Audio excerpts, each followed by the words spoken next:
All right, so to turn in any assignments that you have for the class or that your student has for the class, they will want to come up to this activities tab at the top right here. So you'll click on that and you'll get this drop down menu. You will either click on assignments or discussions, depending on the nature of what I've assigned. So under assignments, you will click there and it will open up a list of everything that's been assigned. I title my assignments with the date that it's assigned on. So if it says 9:30 word study, you would go to September 30th, and that's where the assignment would be at in the daily agenda for that day. So if we come down and look at the 917 hair love plot diagram, you just click on this, the hand in button to turn in your assignment.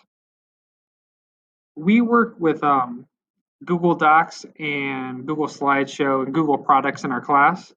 So you will want to attach it from the Google Drive most of the times, unless it's been saved to the computer, which you'd use the choose files option.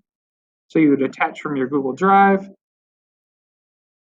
It will bring up a list of things from your drive that you can turn in.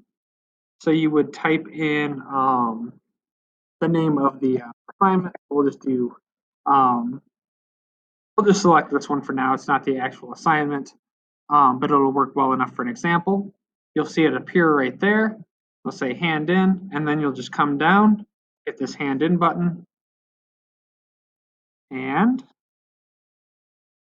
it'll be submitted. You will see this green check mark right here. Though be careful with that.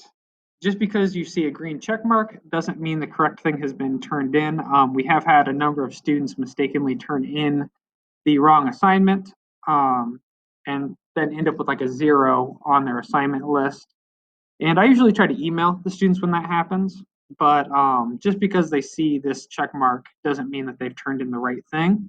So if you need to check that, you can just hit the view work button, and then it's going to show when the thing was turned in and what it is right there. So if your student would get an email from me that says that the incorrect document has been turned into PowerSchool, you could go back, check what's been turned in there, and make sure that they have turned in the correct thing.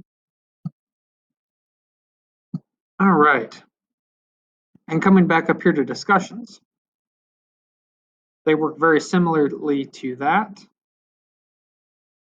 It'll bring up a list of discussions here, what page it can be found on as well.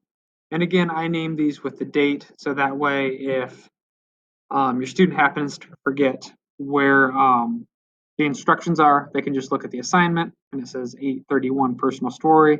The instructions are in the daily agenda for 831. So we'll click on that. You'll have some instructions at the top. You'll create a new post. You'll type in your subject, your information, whatever you want to say about it, and then you'll hit the post button and you will post it. Of course, it won't let me do that right now because I don't have anything in there, but that is how the process works for that. All right, well, thank you for taking a look at this, and I appreciate your time.